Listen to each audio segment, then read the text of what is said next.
So, hiatal hernia.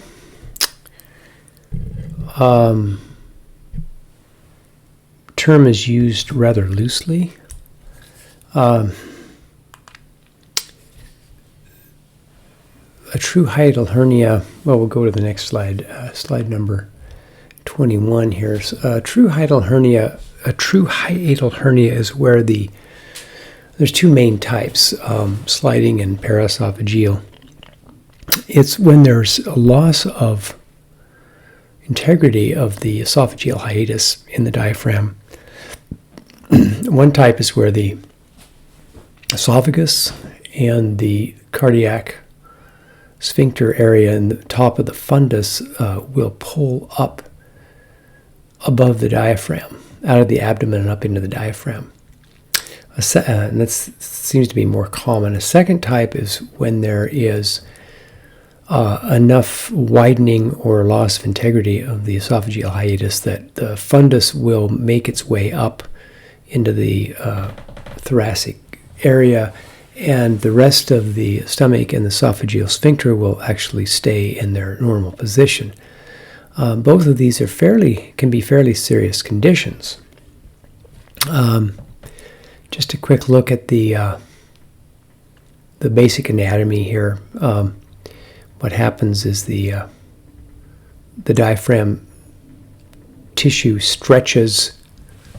Either it's congenitally weak or there's been some kind of trauma, or both. And I think this I see this with people who are in prolonged periods for long periods of time, like years, in seated postures, kind of hunched over, with a lot of extra pressure on this area all the time. A lot of folks who are chronic overeaters, they're always putting extra pressure on this area. They chronically overeat, and then they start bending over, doing activities. All of these things can certainly promote the development of these hernias.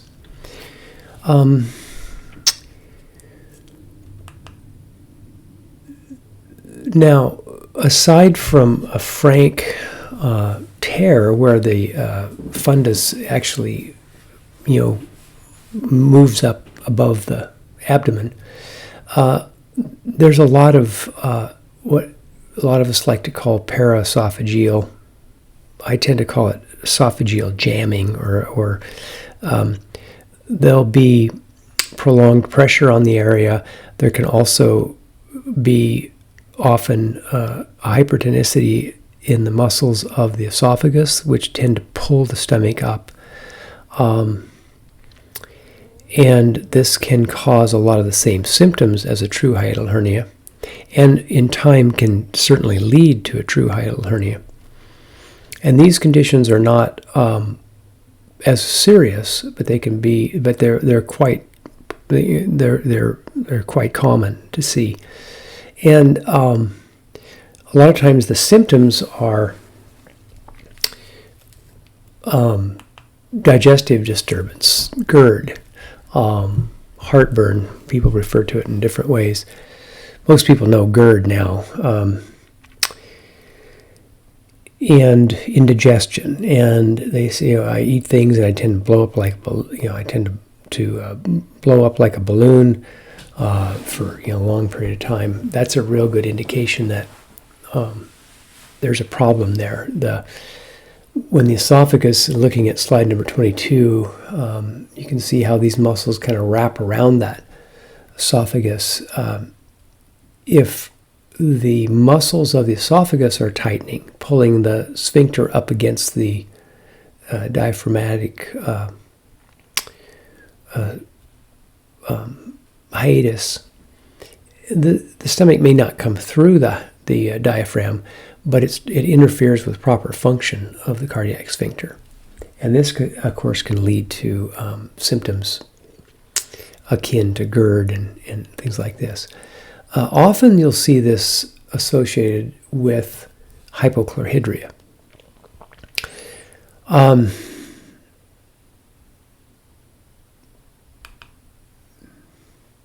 These are the common symptoms that people present with digestive disturbances in general. GERD, belching, a lot of times tenderness, major tenderness, shortness of breath. It can mimic gallbladder attacks.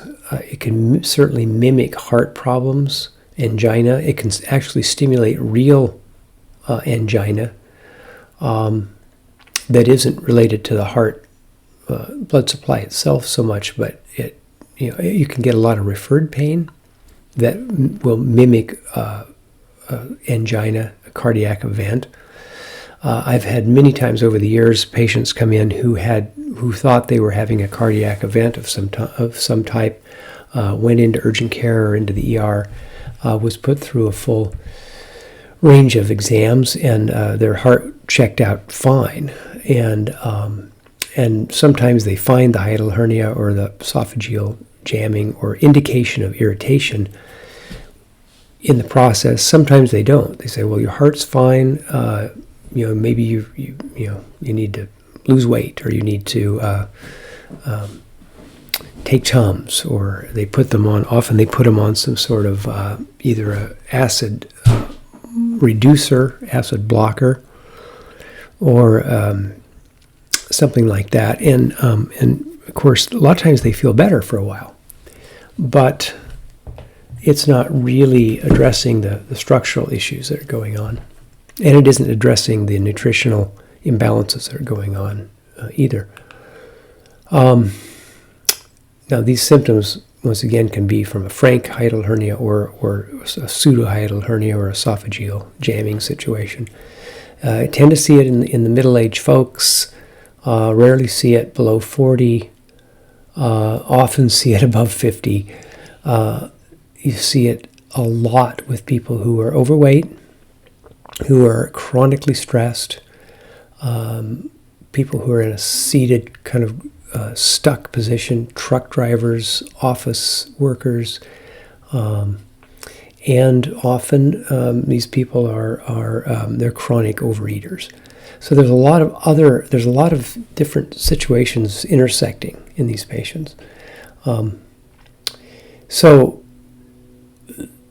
the procedure that we'll talk about in a little bit about that we use to physically release this stomach and to reduce the hernia, if there is in fact a true hernia, are only temporary if you don't address the other problems. I find hypochlorhydria quite often. It's a really common problem, and you can really positively impact people if you can get their diet straightened around and maybe for a time get them on some form of hydrochloric acid support. We'll talk about that too in a little bit. So this is slide number 25. We are looking at a short list of things that will accompany or certainly have a hand in causing these problems. Goes hand in hand with the diaphragm in general problems. Upper cervical subluxations, remember C3, 4, 5, and then of course the occiput. A lot of times we'll find an inferior occiput or a lateral occiput. Often at bilaterally inferior occiput you'll see. And this is secondary to a chronic collapsing posture through the thoracics. And then, of course, with what we know in AK, a lot of times we see a bilaterally weak psoas in conjunction with a bilateral inferior occiput or an occipital fixation. These are very common. We find these all the time. So, which is the chicken and which is the egg, not always clear. Psoas imbalance, thoracolumbar imbalance, reactive muscles. You can have one psoas reacting to the other psoas. You can have a QL reacting to a psoas. You can have abdominal muscles reacting to each other, forming imbalances. In AK, how do we evaluate?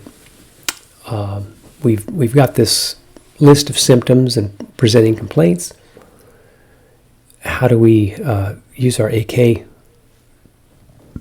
model to further evaluate for these problems? Well, you start with a strong indicator muscle. I love using a pectoralis clavicular because it's a stomach-related muscle. Totally makes sense. Now, if both of them are weak, then you can't use them as indicator muscles. You need to find out why they're weak, and then, of course, often that leads you to what you'll all remember as the temporal bulge parietal descent and zinc deficiency and possibly HCl deficiency. All of these things go hand in hand. These are things that we learned several sessions ago, and they all go hand in hand. So when you see a bilaterally weak psoas and an inferior occiput, you've got right there a segue opportunity into a bunch of other possibilities. Stomach, hiatus, hiatal hernia, nutritionally things that involve the stomach, B6, zinc, HCl,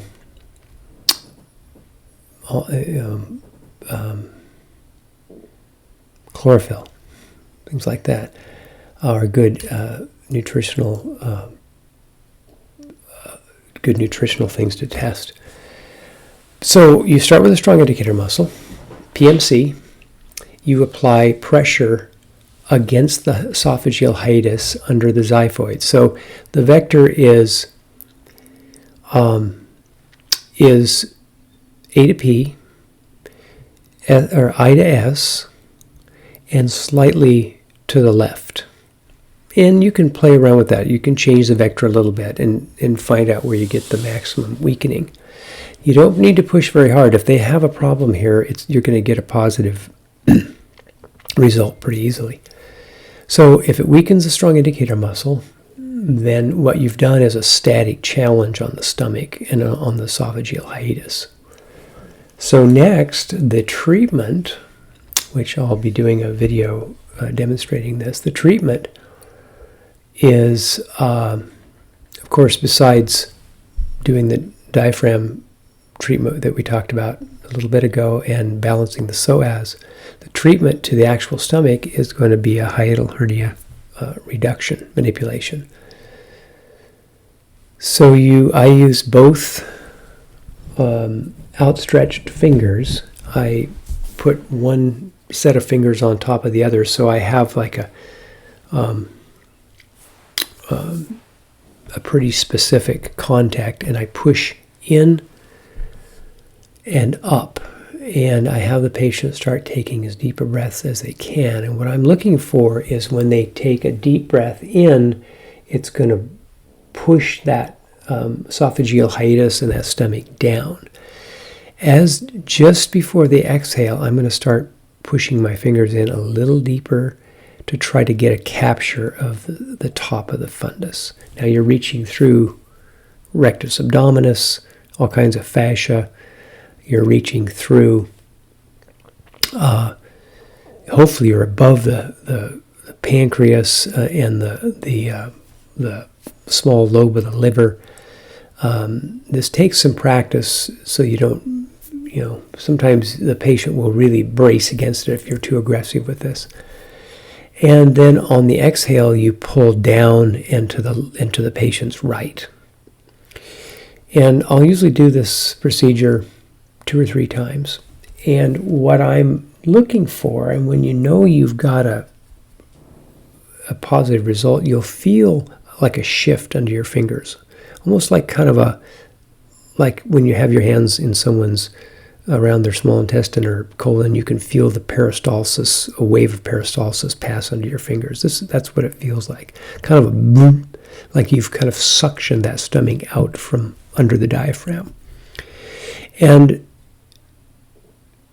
if you get it, if you've correctly assessed it and you get a good release, they'll feel it. They'll feel a lot different afterwards. Color will come back to their face. They'll start breathing deeper. It can be profound.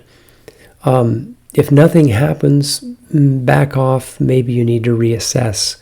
Don't be discouraged. These are very effective techniques, but they do take a lot of practice to get good, to get them right. Some people are much more difficult than others. Some people are very sensitive.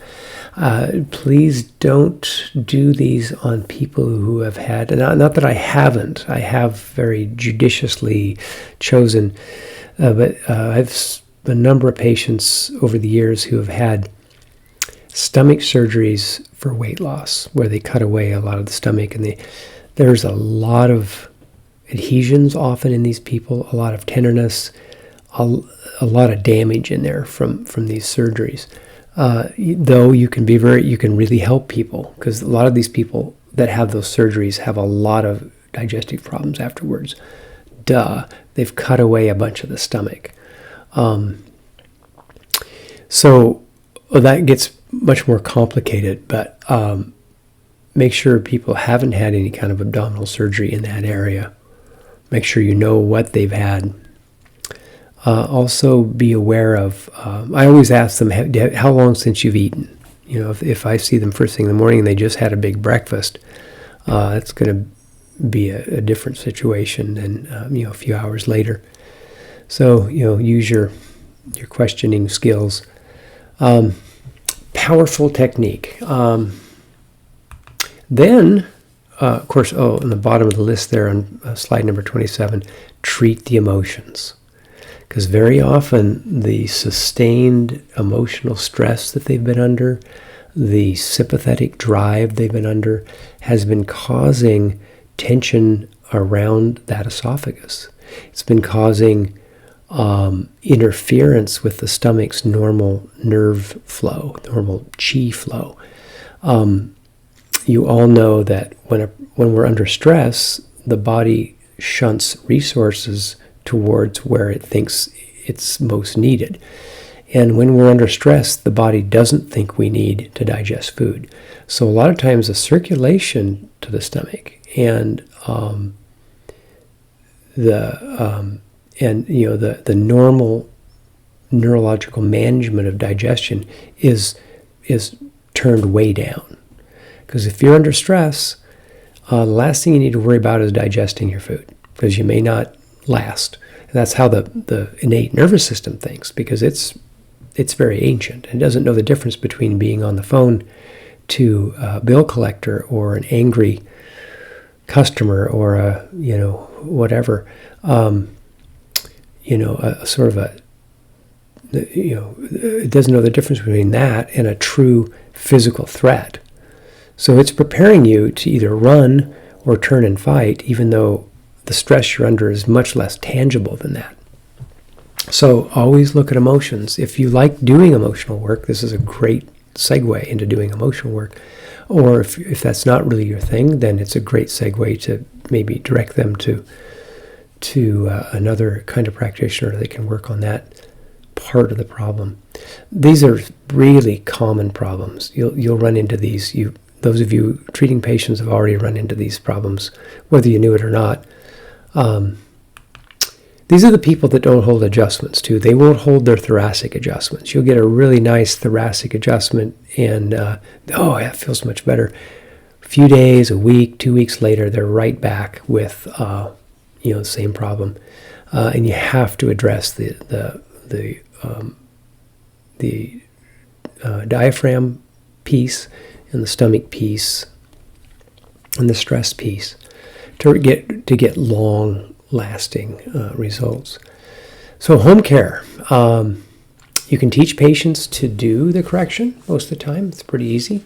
Or maybe they can have a spouse. If the spouse comes in with them, they can, if they have good sensitivity in hands, a lot of times they can do it. I have people, every time they, after they finish a meal, I tell them to get up from the table. Get up, walk around, do arm reaches, go up the wall.